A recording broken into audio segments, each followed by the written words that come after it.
Do pass the microphone round later. If you could put your mask on so I don't have to disinfect my hands on the microphone each time, that would be great.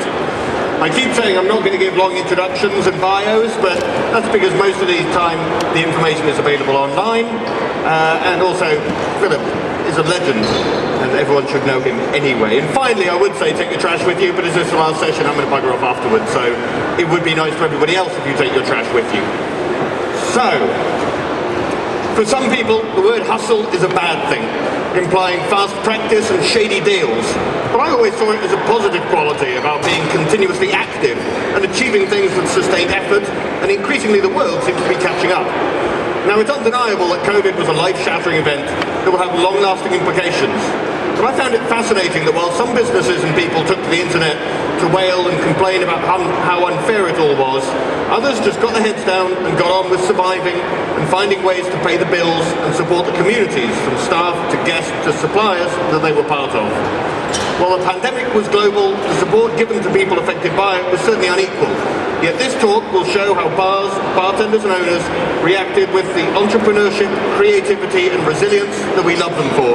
And I can think of no better person to talk about this today than my favourite hustler, Mr. Philip Duff. Thank you. BCB Day 3, how are you feeling? Exactly, that's exactly the response I thought I would get on Day 3. Let's be clear, I'm just glad we're all here. Thank you for joining me for the last educational session of BCB.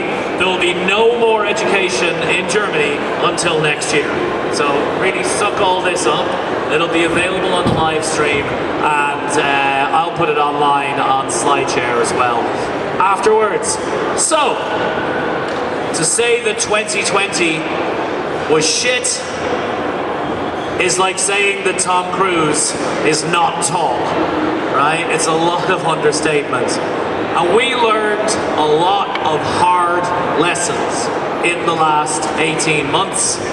I like to say that COVID is a very good teacher, but it kills far too many of its students.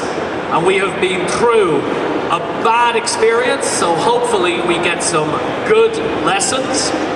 I began to think last year that everybody was being so entrepreneurial all around the world, and you knew because everyone was doing it online, on Zoom, on Teams, on Hangout, on Instagram Live. Everybody was making cocktails in their kitchens, right? Hey guys, we all did it.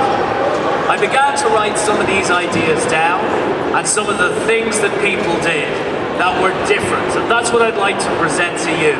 First, talk about what hustle really means, and then give you some examples that are sometimes very, very far out of the box. But first, the words. As Angus said, hustle can have some negative connotation. It can refer, in some people's minds, to con men and women, to tricksters and theft, and perhaps a little bit of the glamour we think about sometimes if we were ever to go to the dark side. But that's not what hustle means to me, and I don't think it's what hustle should mean to you either. I like this definition of hustle: to have the courage, confidence, self-belief to go out there and work at it until it works. It is a little bit to fake it until you make it, but the key words for me there are courage, confidence, self-belief, and self-determination. Last year, we all learned that sometimes you have to build the plane as you're flying it. And some of the people you'll see in the next few slides for the next 42 minutes did exactly that, and they even managed to land the plane. When we talk about, shall we say, improvement, the first thing in many people's minds is Japan, because Japanese people are really good at making cool shit. And the most famous technology inspiration, if you will, is Kaizen. which means good change, continuous improvement. This is something that grew up in Japan after the 1950s. The best example of Kaizen was the internal productivity structures created at Toyota.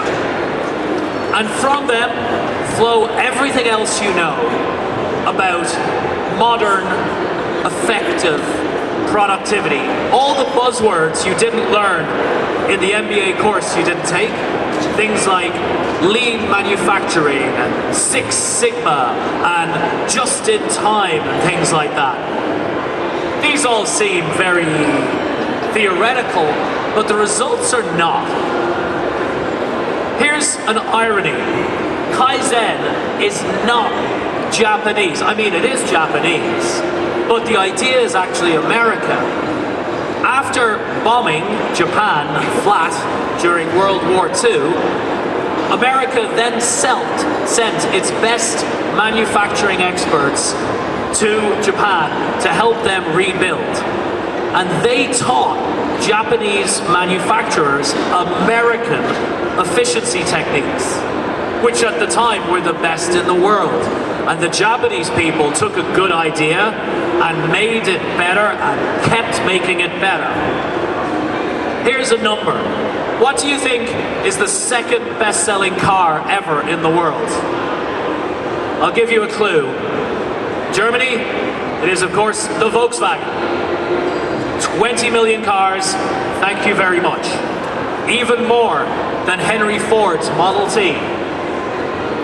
But what if I told you there was a car that has sold 40 million cars and shows no sign of stopping? Not a brand, a model of car. It is the Toyota Corolla. It is for sale everywhere people drive. It is currently the #1 car brand in 40 out of 104 countries. Japanese cars have been the best-selling cars in America every year for 26 years in a row. And it's all down to things like Kaizen and just-in-time and lean manufacturing and stuff like that. Another theory comes from somewhere a bit closer, which is marginal gains, which was invented by a cycling coach. We'll go into that in a little bit more detail in a moment, but the basic idea is you improve at everything by 1% a day. How hard is that? It's not hard at all. 1% a day gives you incredible cumulative gains. So back to Kaizen. The key ideas are everything can be improved, everyone has to have a role. You've probably heard of the very famous cocktail bar, the Artesian in London. It won so many awards, there was no more room to put them up in the bar. And a key element of their success was every Saturday night, after they finished, every single member of staff, everyone from the busboy to the bar manager had to present an idea to improve to everyone. An improvement in efficiency, reduce cost, increase sales, maybe a new cocktail. Everyone had to present at the end of their longest, busiest shift. Now, these days, we can actually do that more efficiently.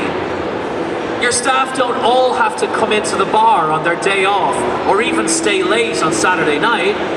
You could do it on a Monday afternoon via Zoom. But the key is everyone must do it.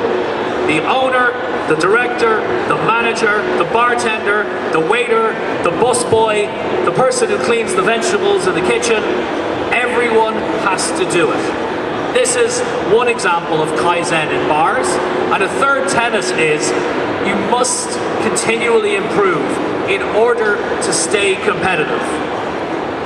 The only hard day is tomorrow, and the only easy day was yesterday. Here's an example. Follow me along with this. You increase the speed of your bar by 1 cocktail per bartender per hour. only in the busy hours, say 6 p.m. to 11, Thursday, Friday, Saturday. And let's say you have 2 bartenders and the bar is open 50 weeks a year. 1 cocktail an hour, easy, easy. But that adds up to 18,000 euros a year in extra money, like you just found it there on the floor. And everyone in your team can have a different idea to improve the speed at peak hours by just 1 drink per bartender per hour. A final tenet is, while there are stupid people out there, mistakes are usually the result of bad systems and processes, not bad people. If something messes up, look at the system. Was the person trained? Was it the right person in the right place? Did they have the tools? Have we planned for mistakes and difficult situations and busyness? Because if we don't plan for difficult times, we know they'll come, we just don't know how to cope, and we don't know how to operate when they occur. So, defects and failures are a systems problem, not a people problem. This is a big deal in Japan, as you know, they're very into the people. Now, Marginal Gains is a remarkable story. It was invented by one man, Sir Brailsford here, and he was hired to be the cycling coach in England at a time when being the cycling coach in England was like being the bobsleigh coach in Jamaica. Nobody could remember the last time that England ever won a medal at anything cycling related. And he was hired in 2003 when they had 0 Olympic medals and had not had 1 Olympic medal in 20 years. The next year they won 2 golds. 4 years later they won 8, and 4 years after that they won 8 more. And how did they do this? They improved by 1% every day. Now, 1% seems easy, but after a while you get bored. But Mr. Brailsford here is a bit of an obsessive. He noticed, for instance, that some of the team members got colds. Of course, everyone gets a cold once in a while, even an athlete. Well, the best way to get a cold is to shake hands with people. So he hired a surgeon to come in and train the cyclists, this is before COVID, exactly how to wash their hands.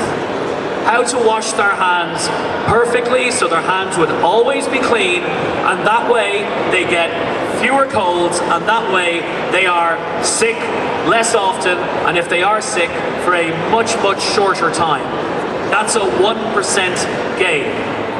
They also do something that a certain businessman you may have heard of, called Jeff Bezos, kind of a shop owner if you will, uses in his meetings at Amazon. They work backwards from success. So if there's a meeting to talk about a new project, like, oh, I don't know, we're creating a new rocket, or we have a new streaming station or whatever, the first thing you do in the first meeting is write the press release for the product, as if it's an enormous success. And then you work your way back to make that a reality. In the case of Brailsford, he started with the idea, we're standing on the stage holding Olympic gold medals, and we're all standing on the stage because we all won. In bars and restaurants, you achieve that by telling your staff, here's the numbers from yesterday. Here's the numbers from 1 year ago. What are we going to do tomorrow? We're going to beat those numbers. Do we do it by being faster, upselling, being better? Let's all work that out. But let's have a clear view of what success looks like. The common goals can be difficult to communicate in bars and restaurants. Some of the staff want to make tips. Some want to make lots and lots of drinks. Some of them want to meet a romantic partner. Some of them just want to get out of the house. If all the goals are aligned together, so everyone knows our goal tonight is sales up, profits up, losses down, costs down. Everyone can tell you the goals in a moment, then you can engage in marginal gains. Now, Brailsford used a lot of technology to achieve his goals. That's really only relevant if you're riding a bicycle in the Olympics. But we have options of technology too. What if you could make the cash register system just 1% faster today?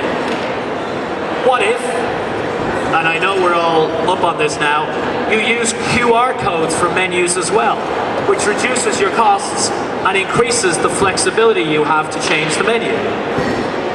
What if we used guest reservation systems like Resi and OpenTable to build databases on our guests so we know who they are, and where they're from, and what they like? That database can follow them over the whole time they ever come to our bar, and even if they go to other branches. And finally, a key tenet is to invert the pyramid, something that's been happening in hospitality for a while, thank God. Instead of the boss sitting up there, powerful and in charge, giving orders to minions, everyone exists to serve the front line, the waiters and bartenders and barbacks and servers.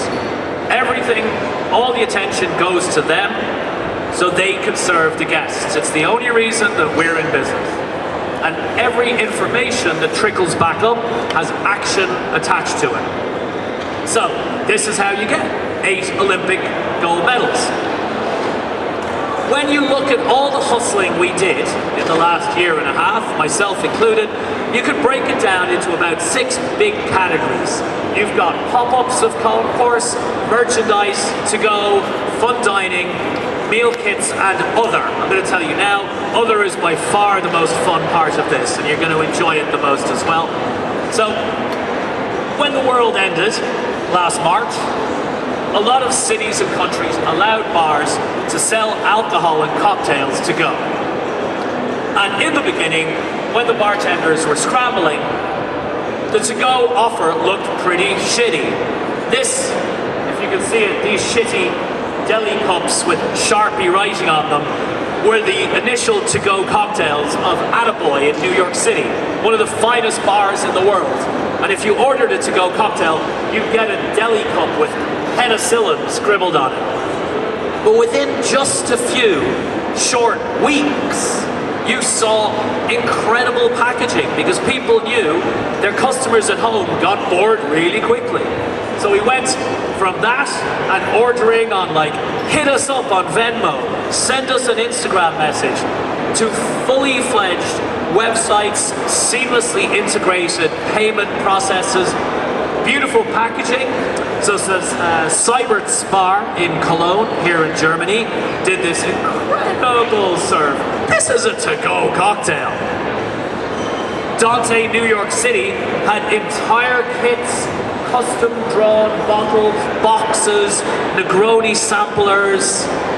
They responded very, very well.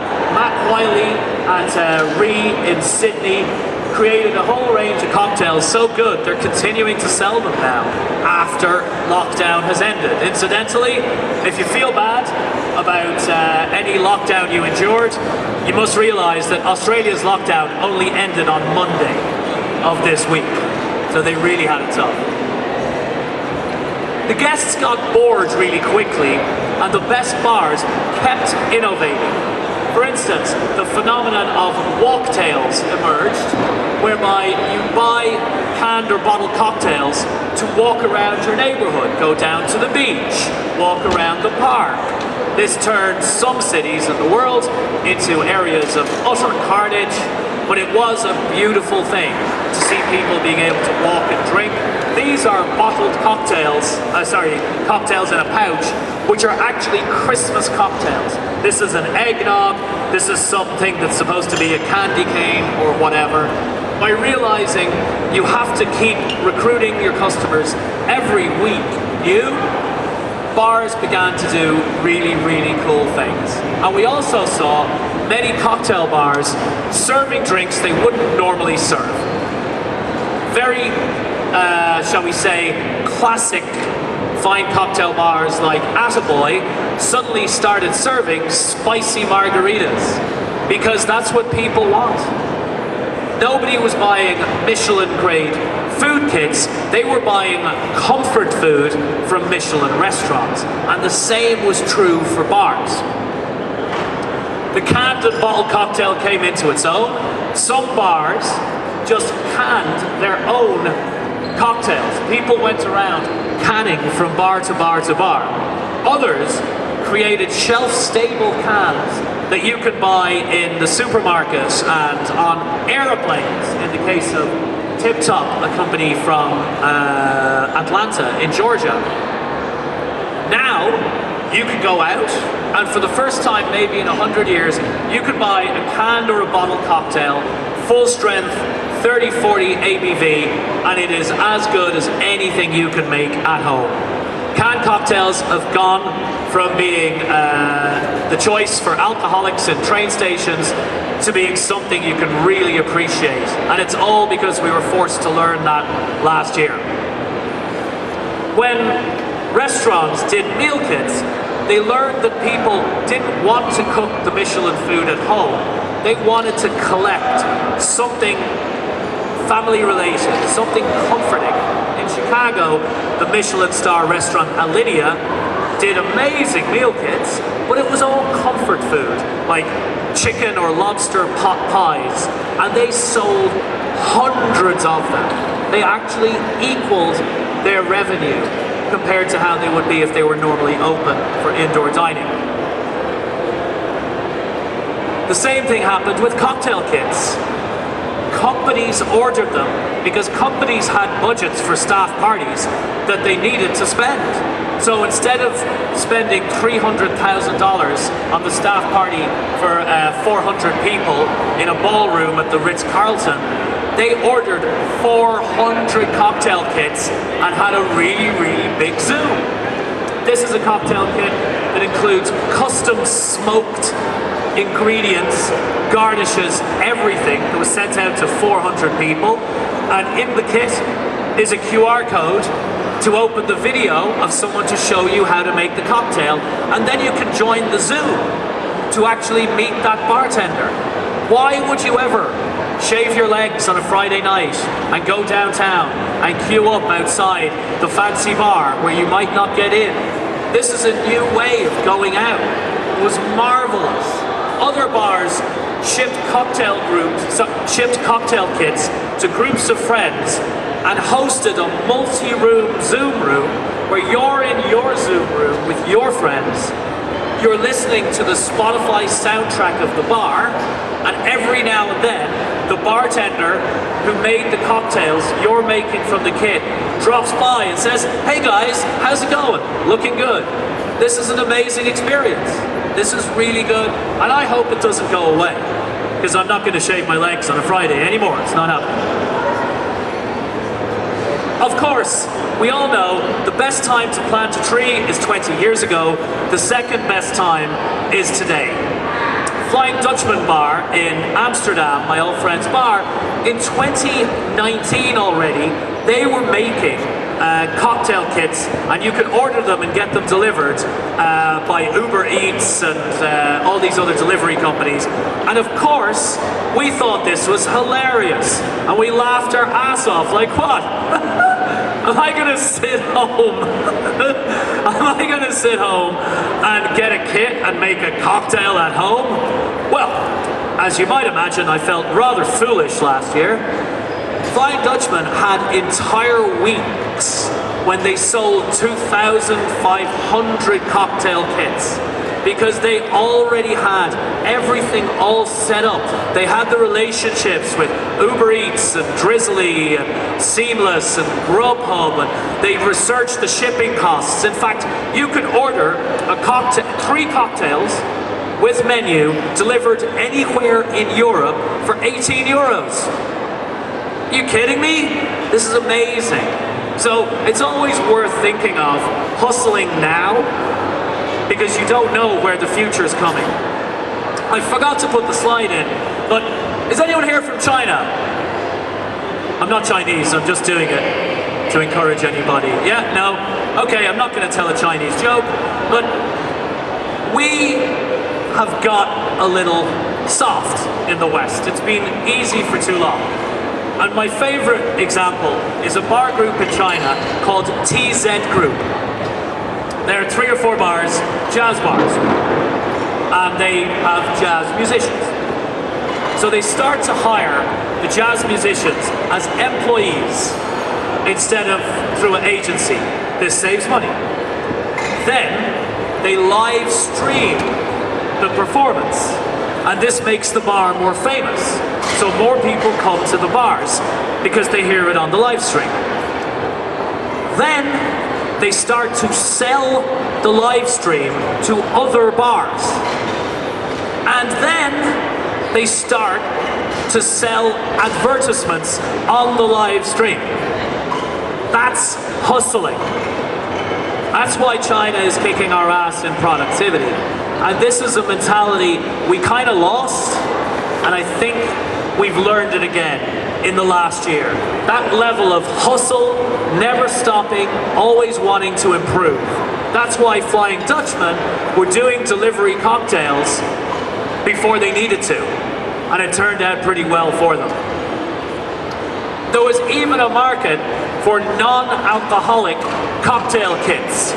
Evelyn Chick in Toronto in Canada had a roaring business of these. In fact, they sold out every time of the multiple non-alcoholic cocktail kits that she sold.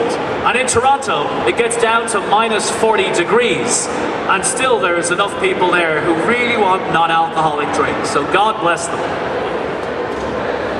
A lot of bars decided to pivot to be liquor stores, and because they were buying wholesale food from restaurant suppliers, they began selling it direct to customers. This bar, Fort Defiance in Red Hook, Brooklyn, New York, turned into a shop. It turned into a provision store where they sold the lobster and the meat and the pork that they normally served in the food, as well as bottled cocktails, as well as wine, which you could only get wholesale before, as well as spirits and hard to find things. They turned into a neighborhood store, and they're not going back. They're still a store. They are always going to be a store. They have decided this is it. This is what they do. Their customers followed them. The customers would rather buy their groceries from their old neighborhood bar than from the supermarket. Of course you would. And you have access to ingredients you wouldn't normally have, because normally the restaurant suppliers only sell to restaurants. So this was marvelous. Would you rather buy your liquor from a liquor store or from your local bar? Because if you go into your local bar, this is Seabourn, also in Red Hook, Brooklyn, they can give you a little taste. They can explain. They can talk to you. What are you doing? Are you making cocktails at home? Do you want something to go with food? Do you want to discover stuff? Many of the bars did really, really well out of being liquor stores, and that's something for them to think of for the future. One bar in Florida set up its liquor store in the parking lot, and they could give tastings of various things before people bought a bottle. And of course, the invention of something from far, far in the future that came home last week is ghost kitchens. Brands of delivery, bar and restaurant that only exist on the internet. You can't visit it. They're not bricks and mortar. The famous Three Sheets in London had to close last March, like every bar in the world, and they pivoted to being Shop Cuvée, an online shop selling cocktails from all the other top bars in London, as well as wine, as well as liquor, as well as t-shirts, as well as candies. Now they have reopened the bar, but they actually have 3 real-life shops all around London, and they will keep them going. Like Top Cuvée and Shop Cuvée is now a brand. I particularly like the next one. In the south of the US, there was a restaurant, true story, called Nancy's Hustle. Great name. And it was kind of a fine dining restaurant. As I said, nobody wanted fine dining during lockdown, so they created an imaginary online restaurant called Thick Nancy's, another great name. And you could order incredible top quality but comfort family food and pick it up. It's hugely successful. Even though Nancy's has reopened, Thick Nancy's still lives on the internet. You can't visit the restaurant, it doesn't exist, it's just a kitchen, but there is a whole load of people who love Thick Nancy's that would never have come to Nancy's Hustle. It got so specific and so easy that there was... Any cocktail nerds in the room? Go on, you know you all are. Up higher, yeah. There was a service selling scaffas in bottles in New York. A scaffa is, even for a nerdy bartender, a nerdy drink. It's an undiluted room temperature drink. Some people call them hip flask cocktails. Well, Day and Night Cocktails set up a subscription service so that every 2 weeks you would get a selection of bottled scaffa cocktails. And they sold out of every run as well. One thing bar owners and bartenders realized is that your network is your net worth. The most important thing in your bar might not even be the staff. It might not even be the physical customers. It might be your network of customers. Do you have an email list? Do you have an Instagram following? Do you, God help us, have a TikTok channel? Because that is where your customers will find you. And that community is so valuable. When Flying Dutchman started selling thousands of cocktail kits a week or even a day, they began to get orders from so far away, different parts of Holland, different countries.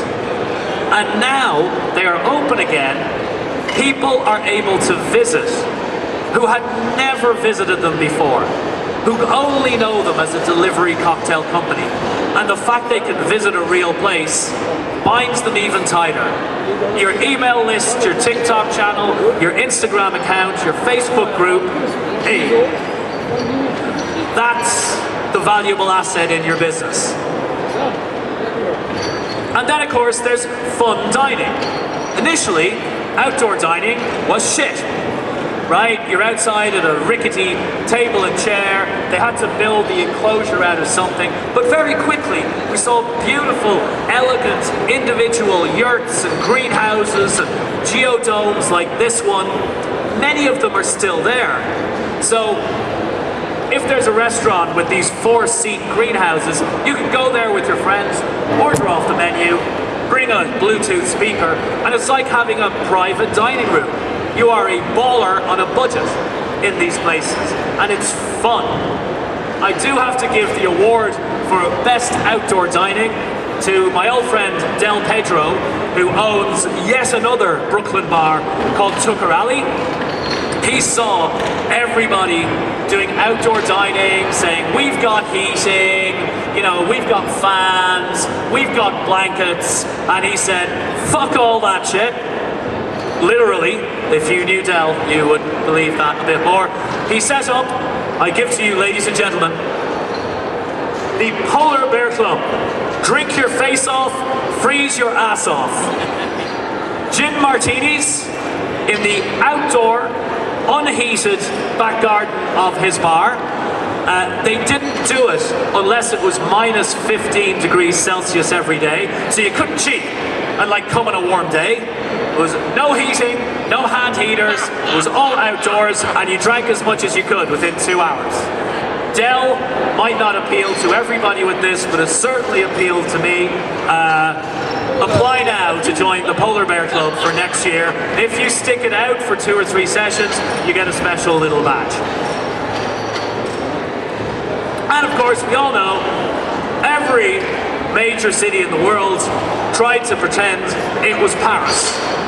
Everything was pedestrianized, streets were closed, everybody started cosplaying as if they were Italian, going chow chow, drinking aperitifs, ordering buffalo mozzarella, and a hard lesson maybe for the city planners, we all fucking loved it. People began going out earlier. They began going out for lunch after being stuck at home all day. They came out earlier to the bars.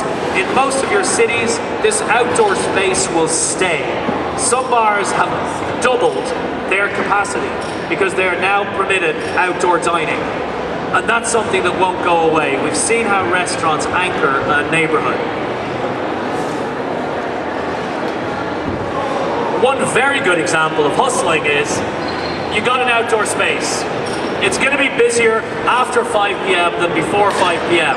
So what do? You turn it into co-working.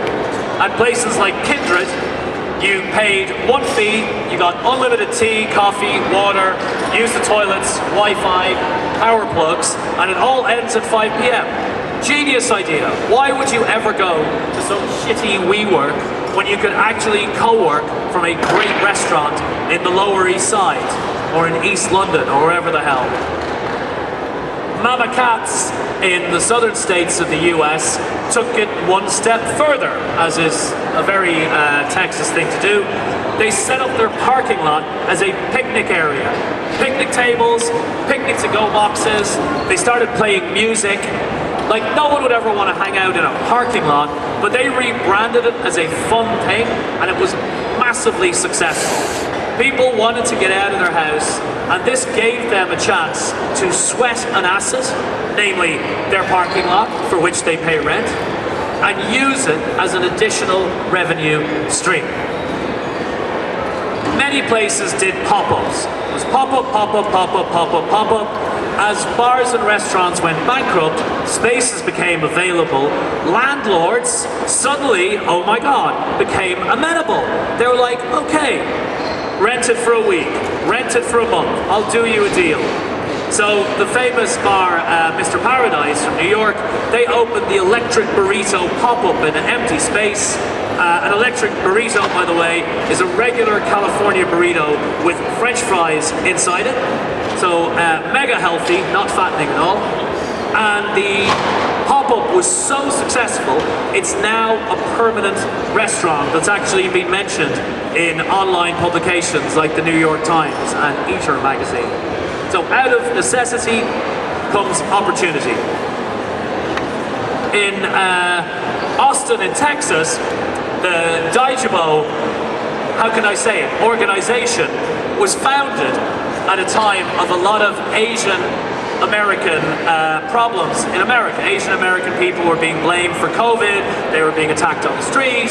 So these two ladies started it as kind of a movement. And it started first as a pop-up bar, then it became a shop, then the shop became like a market, selling other people's cocktails and ingredients, and then that became to-go cocktails, and then that became what you see here, which is a mobile catering bar. This is China-level hustle, and this is what we need. Every day, getting up, breaking your business model, and building it back faster and better than it was before, and more resilient. So going through 5 pivots in about 10 months is pretty damn impressive. I think we can all agree that. At Hatch House in Hong Kong, they hosted 10 different pop-ups in summer 2020. This is the Bengal brothers doing incredible Indian takeaway, and their sales were higher than the previous year before COVID. So this level of hustle really impressed by need of necessity. Merchandise was always a thing, it became more of a thing. Now you're able to get pocket squares and elegant scarves, perhaps a favourite. Maybe you all know the cocktail, the paper plane. Yeah, Sam Ross, attaboy. Modelled by the hairy man himself, there is now a paper plane shirt. I don't know if you can see it, but it's a little logo of a paper plane on it. Sam's hairy chest probably doesn't help sales, but it's a great piece of merch. Why don't you have merch like that for your bar and your signature cocktails? Your customers want it, they just haven't told you yet. In every online store, people did more and more and more. They made candles, they made cherries, they made 5 different pickles, they made wax melts, and sold cocktail tools and bar tools. Suddenly the merch department looked like Amazon, but your customers want to buy it from you, not Jeff Bezos, as lovely as I'm sure he is. Thanks for the Amazon Prime, Jeff. Your customers want to do business with you on lots of different levels. Now, I did say the other pivots were definitely the best. A lot of people left our industry, and we know that that's a shame. It's a reset that's going to take 10 years for us to recover from. But some people just explored other avenues, other ways to feed the demon inside them. One of my friends, a Canadian bartender named Samantha Kasuga, qualified as a yoga teacher. Another friend, former bartender, former brand ambassador, started an online sex coaching company, which he still has, and he's not going to give it up. It's really popular and very, very successful, and he clearly did lots of sit-ups during lockdown. God bless him. In South Africa, the bartenders got absolutely fuck all support from the government. No unemployment, no furlough, none. It was horrendous. And one female team of bartenders decided we're not going to sit at home. We have to create our own lifeboat. And they set up as the car tenders, doing drive-through car washes. They were even on national TV in South Africa. They weren't ashamed to wash cars instead of stir Manhattans. It made money for them. It meant they could keep themselves and other colleagues employed. It was really bloody impressive. In New Orleans, everyone was stuck home as well, and the famous Jewel of the South bar looked at all their staff, which include people who were good at writing, people who were good at designing, people who were good at coordinating. So they published a magazine every couple of weeks for all their friends and supporters, and it's a hell of a magazine. They're going to keep doing that. It's a way to engage the staff, it's a way to engage the customers, and it's something that would have been a little annoying, an annoying extra back in the days when our bars and dining rooms were full of people.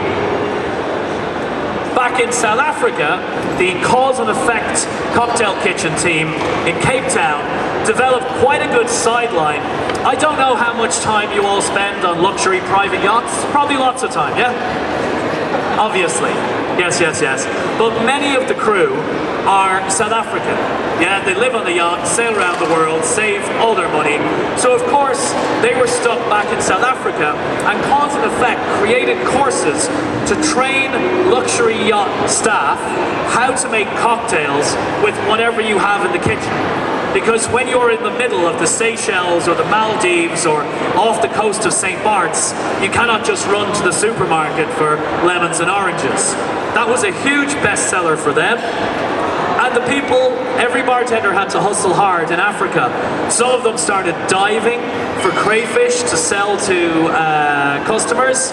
And it's rumored that more than a few of them started farming marijuana because, well, it's also a supply chain, and who can really blame them? Some people got better online. Some people got worse. We all probably learned about this stuff called Zoom.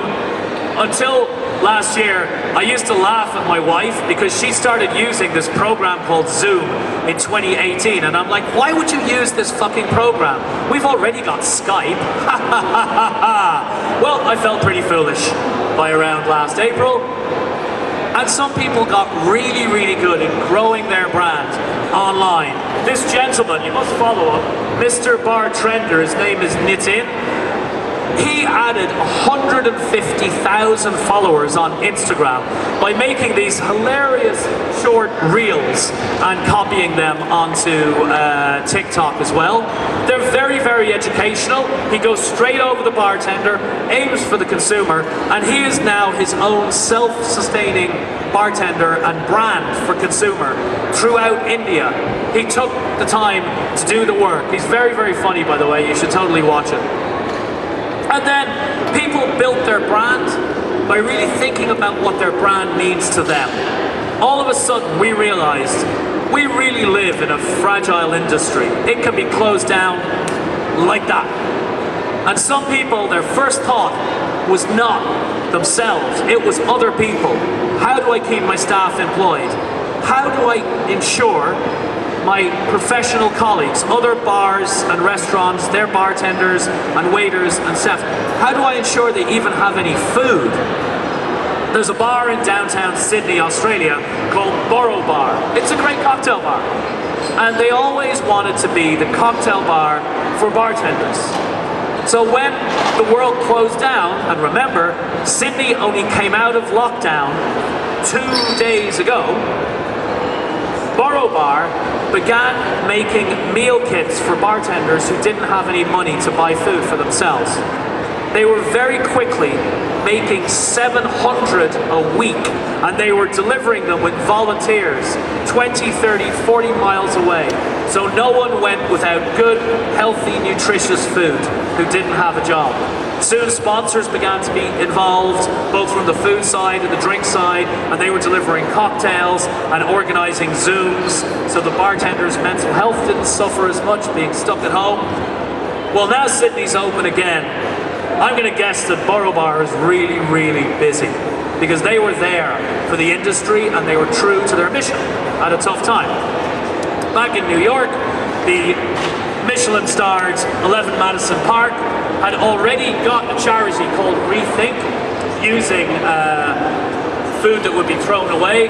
And during the pandemic, they began serving well over 1,000 meals a week to the food insecure people of New York who didn't know where their next meal would be coming from, many of whom are undocumented immigrants. And this is a great example of giving back by a super duper luxury place. Well, it's been a long, strange journey from last March to this evening here. We've all been on it together. I want to say thank you to BCB for asking me to come and speak. I'd like to thank you all for attending. The deck, such as it is, will be online tomorrow on slideshare.net. It'll also be available on demand on the catch-up live stream of BCB. You can always find me at these details, but for the last 10 or 15 minutes of a BCB 2021, I am at your mercy. Please come at me with your questions, and once more, thank you.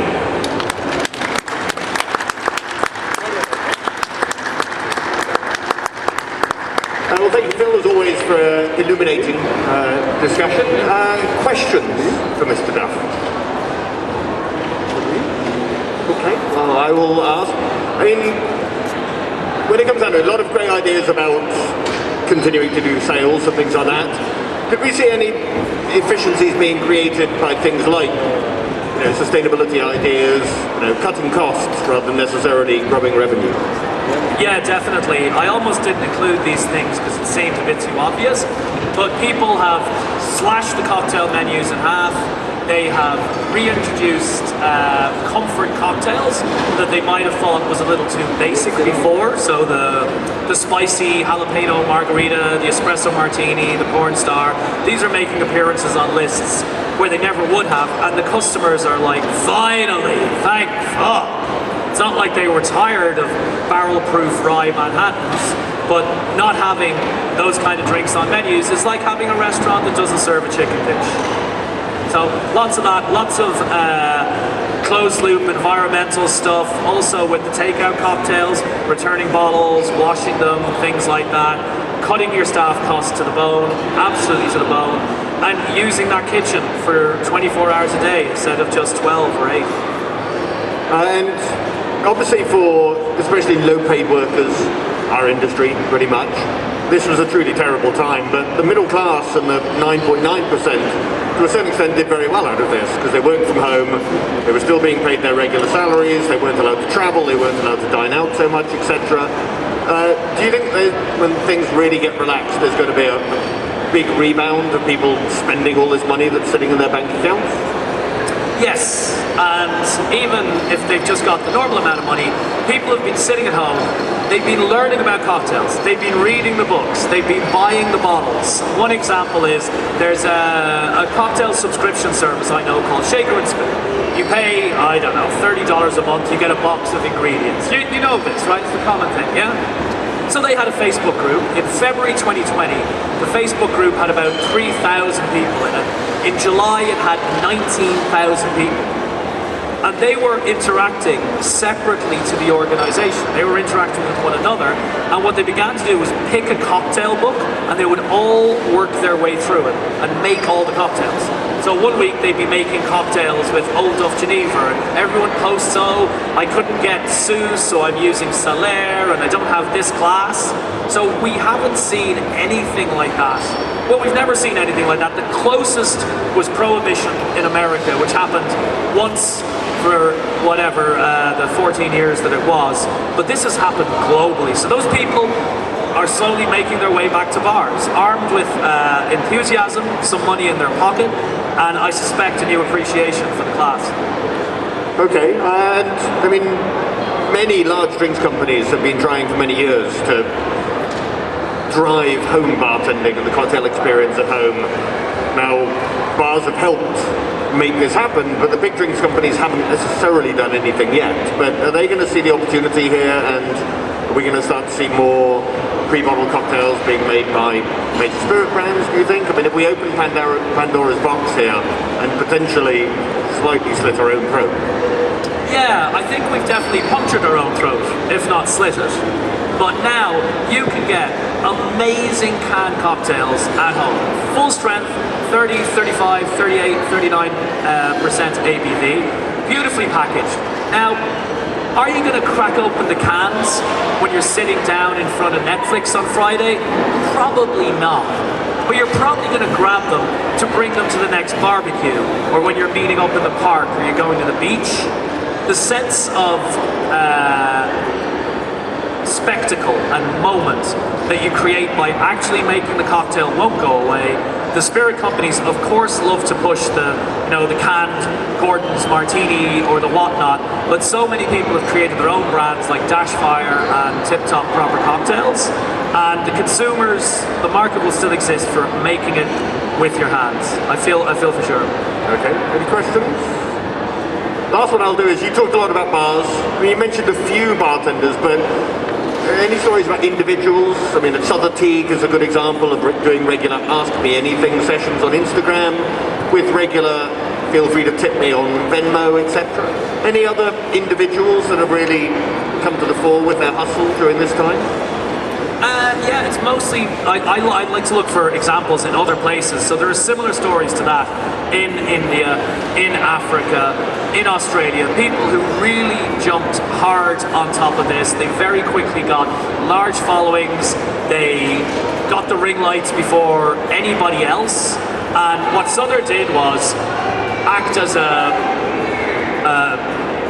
resource really for people, and they would tune in on Fridays so they could ask the man anything, like, I've got a bottle of Braulio and a bottle of Applejack, what can I make? And he'd reply, and he became, if you're not familiar, follow Creative Drunk on Instagram. That's Southern Teague of Amoria Marco in New York. I don't know if you've seen any of his Ask Me. They're amazing. I've no idea how he does it so quick. Sound effects, sparkling unicorns. He essentially became something that we all became, his own TV station, his own entertainment channel, and it was successful because it was unpredictable. He noticed the more he did it, the less he collected in total, but sometimes he'd do an Ask Me Everything. At the end of 2 hours, he would have received $2,000. So he has built up a massive following because of that, and they will buy his book, buy his cocktail kits, ask his advice. So he owns that corner of the internet, and more power to him, as does Mr. Bartender. Yeah, I understand. I can't think of anybody more deserving of it. Folks, any questions?